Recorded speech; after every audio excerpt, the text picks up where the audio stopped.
Hello दोस्तों, राधे राधे। कहानी प्रायश्चित।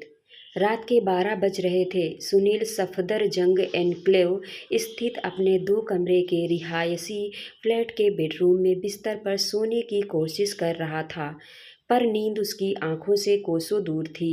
उसने बिस्तर से उठकर नींद की गोली पानी के साथ अपने गले से नीचे उतारी और इस आशा में कि शायद नींद आ ही जाए, पुनः बिस्तर पर लेट गया। पर नींद की गोली भी उस पर अपना असर न दिखा सकी। उसे रह रहकर रागिनी द्वारा भेजे गए उस पत्र की याद आ जाती जो उसे 2 दिन पहले ही मिला था। उस पत्र से मानो उसकी जिंदगी में भूचाल आ गया था। अन्यथा गत 2 वर्षों से वह एक हताश और निराश जिंदगी जी रहा था। उसने लगभग यह मान लिया था कि अब अपनी जिंदगी तन्हा ही गुजारनी है। सिगरेट और शराब के सहारे ही उसकी जिंदगी चल रही थी, पर पिछले 2 दिनों से वह एक पल भी सो न सका था। लाख सोचने पर भी वह यह निर्णय नहीं ले पा रहा था कि वह क्या करे।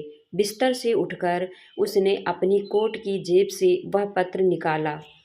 फिर यह सोचकर कि यह पत्र तो उसने पिछले 2 दिनों में 50 बार पढ़ा है, पर अभी तक कुछ निर्णय नहीं ले पाया है। पत्र को मुड़ा हुआ ही टेबल पर रख दिया और पुनः बिस्तर पर पसर गया। धीरे धीरे वह अतीत की यादों में खो गया और सब घटनाएं एक एक करके उसके मानस पटल पर चलचित्र की भांति घूमने लगी। आज से लगभग 6 वर्ष पूर्व वह अपने बड़े भाई की शादी में करोल बाग गया था। वहीं उसने देखा था पूनम को। पहली ही नज़र में वह उस पर मोहित हो गया था। गेहुआ रंग, तीखे नाक नक्श और हंसने पर दांतों की धवल पंक्ति की झलक देने वाली पूनम बरबस ही सबका ध्यान अपनी ओर आकर्षित कर रही थी। सुनील के हृदय में एक हुक सी उठी थी कि काश यह लड़की मेरी पत्नी बन पाती, पर पूनम इस सब से बेखबर थी। 2 माह बाद ही सुनील को वित्त मंत्रालय में लेखाकार की नौकरी मिल गई। अब सुनील के विवाह हेतु बहुत से प्रस्ताव आने लगे थे, पर सुनील ने अपने माता पिता से यह स्पष्ट कह दिया था कि वह अभी विवाह की जिम्मेदारियों से बंधना नहीं चाहता है और उसकी इच्छा है कि वे 2-3 वर्ष बाद ही उसका विवाह करें, ताकि वह अपनी विवाहित जिंदगी को सुचारू रूप से चलाने के लिए पर्याप्त धन एकत्रित कर सके। यह सुनकर माता पिता भी चुप्पी लगा गए थे। एक दिन जब वह दफ्तर जाने के लिए तैयार हो रहा था, उसके बड़े भाई ने कहा, तुम्हारी भाभी 1 सप्ताह पहले से मायके गई हुई है। व्यस्तता के कारण मैं उनका कुशल क्षेम पूछने नहीं जा सका। आज दफ्तर के बाद तुम उसका हालचाल पूछ आना। जी अच्छा, सुनील ने बस इतना ही कहा था। दफ्तर के बाद वह बस स्टैंड पर जाकर करोल बाग जाने वाली बस में बैठ गया। पर यह क्या, बस अभी 2-3 स्टैंड ही जा पाई होगी कि उसके कानों में बस कंडक्टर की यह आवाज़ पड़ी। पता नहीं कहाँ से लोग चले आते हैं। कपड़े तो राजाओं महाराजाओं की तरह पहनेंगे, पर टिकट लेने के नाम पर कहेंगे कि बटुआ चोरी हो गया। मैडम जल्दी टिकट लीजिए, नहीं तो बस से नीचे उतार दूंगा। सुनील ने उत्सुकतावश पीछे मुड़कर देखा था और देखते ही दंग रह गया था। यह तो पूनम थी। कंडक्टर उसे बुरा भला सुना रहा था और बात बात में उसे बस से नीचे उतार देने की धमकी दे रहा था। पूनम अपना उपहास उड़ते देख रही थी और दूसरे यात्री मुस्कुरा रहे थे। पूनम ने लगभग याचना भरे स्वर में कंडक्टर से कहा था, मेरी बात का यकीन कीजिए, बस में चढ़ते वक्त ही किसी ने मेरा बटुआ निकाल लिया है। प्लीज़ मुझे बस से मत उतारिए। पर कंडक्टर पर उसकी याचना का कोई असर न पड़ा और उसने बस रोकने के लिए सीटी बजा दी। सुनील तत्काल अपनी सीट से उठकर कंडक्टर के पास पहुंच गया और बोला, इनको मैं जानता हूं। यह 10 रुपये का नोट पकड़िए और इनके टिकट का भी पैसा ले लीजिए। कंडक्टर ने पुनः बस चलने के लिए सीटी बजाई और टिकट फाड़कर पूनम के हाथ में पकड़ा दिया तथा शेष पैसे सुनील को वापस कर दिए।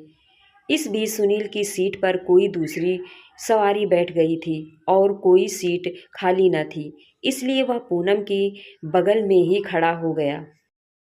पूनम सुनील को पहचान न सकी थी और सुनील के इस व्यवहार से वह खुद को इस कदर उसके एहसान तले दबा हुआ महसूस कर रही थी कि चाह कर भी उसे धन्यवाद न कह सकी। इस बीच करोल बाग का बस स्टैंड आ गया और दोनों बस से उतर पड़े। पूनम ने जब देखा कि सुनील भी यहीं उतरा है तो उसने हिम्मत जुटाकर कहा, लगता है आप यहीं कहीं रहते हैं। मेरे घर चलिए, एक कप चाय पीकर ही जाइएगा। सुनील ने पूनम का प्रस्ताव स्वीकार कर लिया। रास्ते में सुनील ने पूनम को बताया कि यहीं पर मेरे बड़े भाई की ससुराल है और विवाह समारोह में ही उसने पूनम को देखा था। पूनम ने भी बताया कि स्नातक की डिग्री प्राप्त कर पत्रकारिता का कोर्स करने के पश्चात इस समय वह पीटीआई में काम कर रही है। पूनम के पूछने पर सुनील ने बताया कि वह वित्त मंत्रालय में लेखाकार है। इस बीच पूनम का घर आ गया। उसने सुनील को अपने माता पिता से मिलवाया, साथ ही बस में घटी घटना को भी बताया। उसके माता पिता ने भी सुनील को शाबाशी दी। जलपान के पश्चात जब सुनील ने जाने की इजाज़त मांगी तो उसके लाख मना करने के बावजूद पूनम ने बस का किराया उसकी जेब में डाल दिया। पर यह मुलाकात का सिलसिला अब चल निकला। सुनील किसी न किसी बहाने पूनम के कार्यालय में फ़ोन करता और कभी कभी खुद भी चला जाता। दोनों मिलते, हल्की फुल्की बातें करते, कैंटीन में चाय नाश्ता करते, पर सुनील कभी भी अपने दिल की बात कहने की हिम्मत नहीं जुटा पाता। उधर पूनम यह सब सामान्य तौर पर ही लेती, क्योंकि कार्यालय में नौकरी करते हुए उसे बहुत से पुरुषों के साथ बातचीत या चाय नाश्ता करना पड़ता। इसी बीच दीवार की घड़ी ने 1 का घंटा बजाया और सुनील अतीत से वर्तमान में आ गया। प्यास से उसका गला सूख रहा था।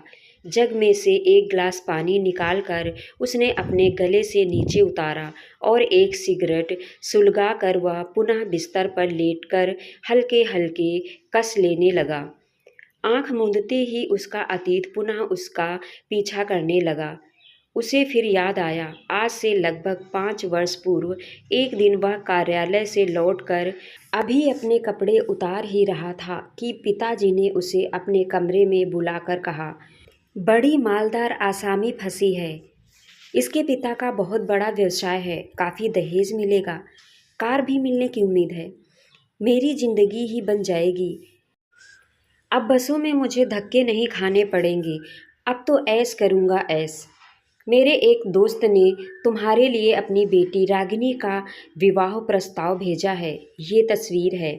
सुनील ने रागिनी की तस्वीर को हाथ में लेकर देखा, पर उसे तस्वीर कुछ आकर्षित न कर सकी थी, क्योंकि उसकी आंखों में तो पूनम की तस्वीर बसी थी। अभी सुनील हाँ या ना कुछ कह भी न पाया था कि उसकी माँ आ गई और बोली, बेटा देख क्या रहे हो, हाँ कर दो। रागिनी के पिता बहुत मालदार आदमी हैं, ढेर सारा दहेज देंगे, हो सकता है कार भी दे दे। जिंदगी भर ऐश करोगे। रागिनी भी सुंदर है और बीए पास है। ढेर सारा दहेज और कार मिलने के ख्वाब ने सुनील की आंखों पर ऐसा पर्दा डाला कि वह पूनम को बिल्कुल ही भूल गया और मुफ्त का माल उड़ाने की कल्पना में उसने बस यही कहा, जो आप लोग उचित समझें वही करें। माता पिता ने सुनील की स्वीकृति पाते ही 1 साल के भीतर ही शादी का मुहूर्त निकलवा लिया। शादी का कार्ड बांटते समय सुनील को पता नहीं कैसे याद आया कि पूनम को भी अपने विवाह में आमंत्रित करना चाहिए। वह एक कार्ड लेकर पूनम के कार्यालय पहुंच गया। दोनों आकर कैंटीन में बैठ गए। सुनील ने बैरे की 2 कप कॉफ़ी लाने का आदेश दिया और जेब से रागिनी का फ़ोटो निकालकर पूनम के हाथों में देते हुए बोला, देखो कैसी है, अच्छी लग रही है। पूनम बोली, इसी से मेरी शादी होने जा रही है।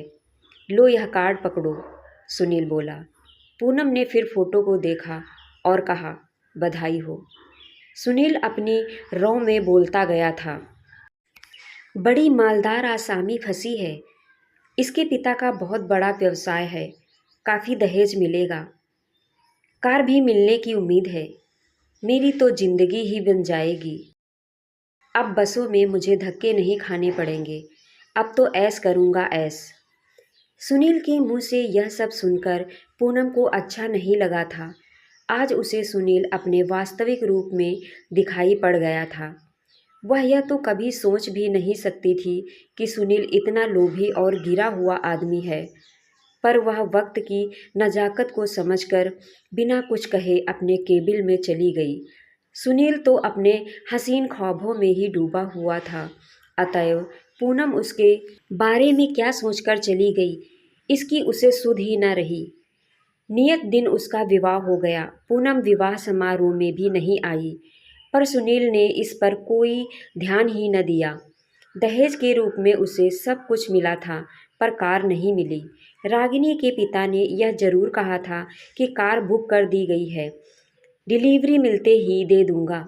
सुनील को उपहार स्वरूप एयर इंडिया की टिकटें भी हनीमून मनाने के लिए मिली थी। 1 माह का समय बीत गया। नव दंपति को कुछ पता ही न चला। विदेश में हनीमून मनाने के पश्चात पति पत्नी घर लौट आए थे। सुनील अब दफ्तर जाने लगा था, पर नवविवाहिता पत्नी के आकर्षण में वह कुछ ऐसा बंधा था कि मौका मिलते ही घर भाग आता।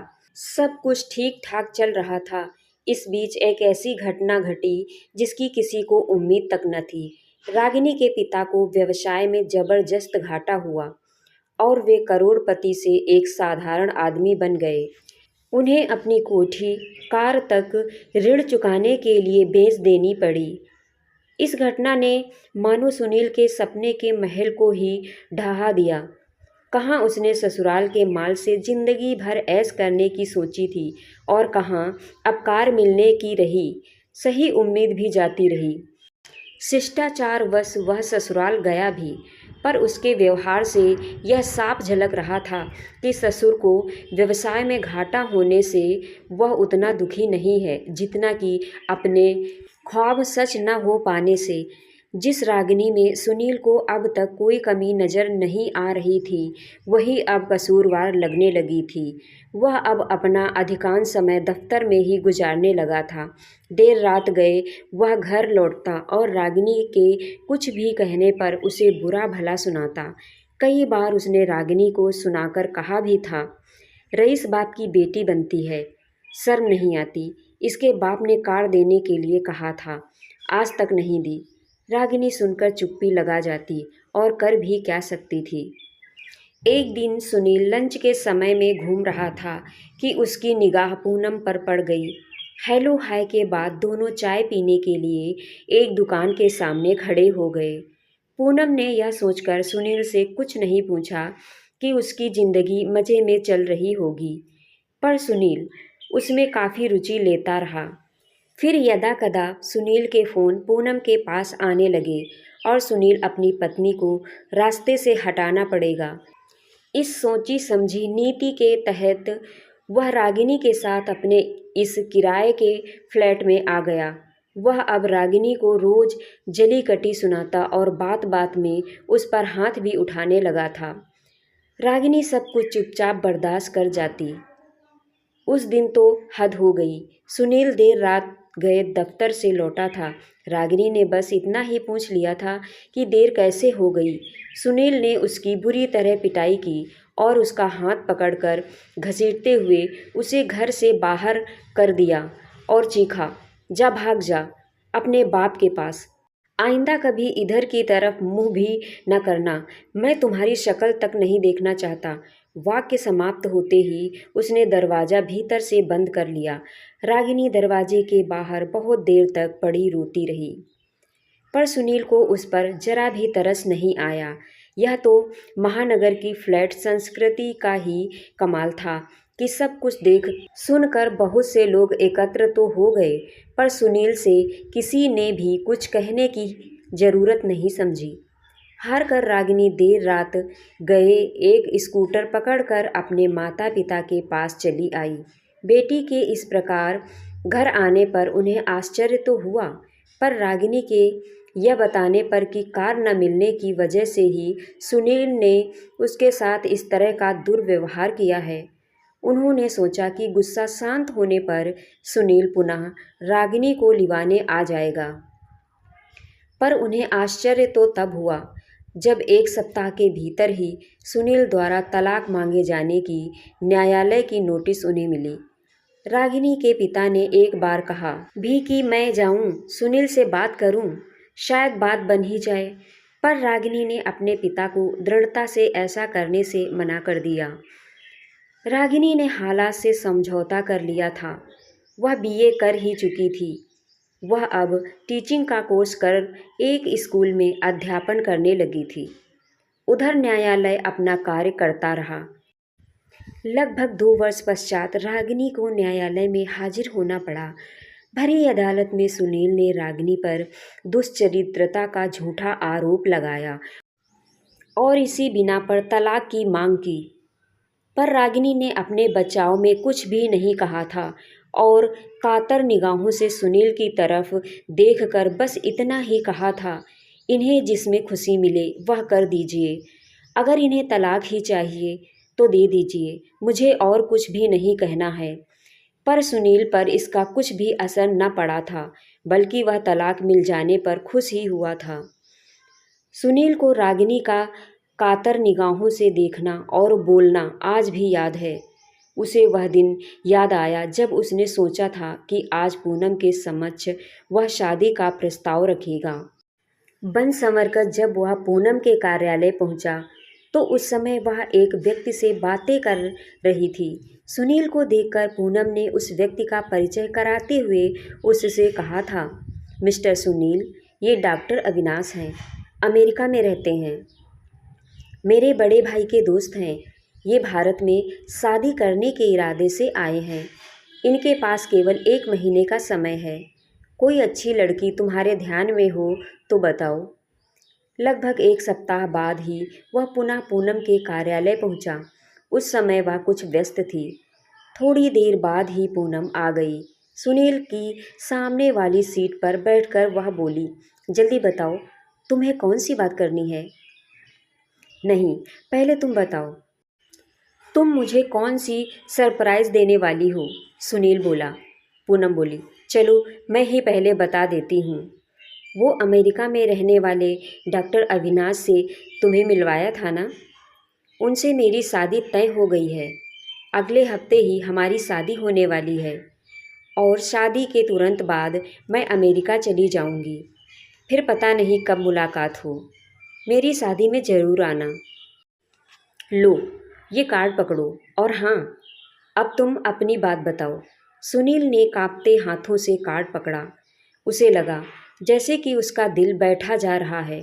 पूनम के बार बार पूछने पर सुनील ने सब कुछ सुनाया और साथ में यह भी कहा, आज मैं अपने ही निगाह में काफ़ी गिर गया हूँ। सारा दोष मेरा है। इसके लिए मैं तुम्हें दोष नहीं देता। शायद नियति मुझे अपने किए का दंड दे रही है। इतना कहकर सुनील की आंखों से आंसू झरने लगे थे। पूनम को अब सारी बात समझ में आ गई थी, पर वह सुनील को ढांढस बंधा पाने में भी अपने को असमर्थ पा रही थी। काफ़ी सोचकर वह बोली, सुनील, ख्वाबों की दुनिया से निकलकर हकीकत की ज़मीन पर चलना सीखो। ज़रा याद करो, यह वही जगह है जहाँ बैठकर तुमने मुझसे कहा था कि तुम मालदार घर की बेटी से शादी कर ऐश में ज़िंदगी गुजारोगे। तब तो तुमने मेरे समक्ष शादी का प्रस्ताव नहीं रखा। आज जब तुम्हारे सारे सपने चूर हो गए तो तुमने मुझे पाने के बारे में सोचा। तुमने तो मुझे एक दोस्त तक ना समझा। अपनी पत्नी को प्रताड़ित कर उसे तलाक तक दे डाला, पर मुझे कुछ भी ना बताया।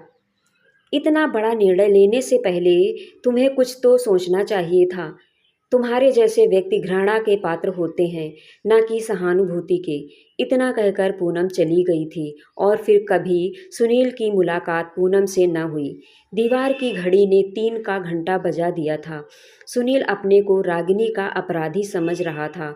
उसके भीतर तो भयानक द्वंद्व चल रहा था, इसलिए राहत पाने का यह प्रयास भी व्यर्थ गया। वह फिर बेडरूम में घुस गया। उसकी निगाह फिर रागिनी के पत्र पर पड़ी। पत्र को खोलकर वह पढ़ने लगा। क्या कहकर आपको संबोधित करूं, समझ में नहीं आ रहा है। संबोधित करने का अधिकार तो आपने मुझसे छीन ही लिया है। खैर, पिछली बातों में क्या रखा है। यह पत्र मैं आपका दुख बढ़ाने या ताने देने के लिए नहीं लिख रही हूँ। परसों पूनम की एक सहेली मिली थी, उसी के द्वारा आपके बारे में सब कुछ मालूम हुआ। पता नहीं क्यों मैं आपको खुश देखना चाहती थी, इसलिए आप द्वारा तलाक दिए जाने को भी मैंने स्वीकार कर लिया था। पर अब यह जानकर कि मेरे चले आने के बाद भी आप खुश नहीं हैं, दुख हुआ। होने को कौन टाल सकता है। शायद यही सब हमारे भाग्य में लिखा था। आपको आश्चर्य तो जरूर होगा, पर मैं अपनी तरफ से एक प्रस्ताव भेज रही हूँ। यदि आप अपना दुख मेरे साथ बांटने के लिए तैयार हों, तो सभी प्रकार के मान अपमान को भूलकर मुझे अपने साथ लिवा चलने के लिए आ जाइए। यही समझ लीजिए कि मैं आपका इंतजार कर रही हूँ। आपकी कोई नहीं, रागिनी। सुनील की आंखें भर आई थीं। वह सोचने लगा, रागिनी कितनी महान है।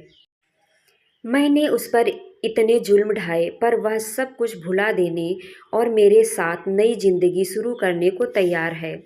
और मैं हूँ कि स्वार्थों के वशीभूत होकर मैंने भरी अदालत में उसको अपमानित किया। सचमुच मैं माफ़ करने योग्य नहीं हूँ। फिर भी रागिनी मुझे माफ़ कर अपनाने को तैयार है। मैं उसको मुंह दिखाने के काबिल भी नहीं रह गया हूँ, पर मैं उसके पास जाऊँगा और उससे क्षमा याचना करूँगा। शायद इसी तरह मैं अपनी गलतियों का प्रायश्चित कर सकूँगा। प्रायश्चित करने के इस सुनहरे अवसर को मैं हाथ से नहीं जाने दूँगा।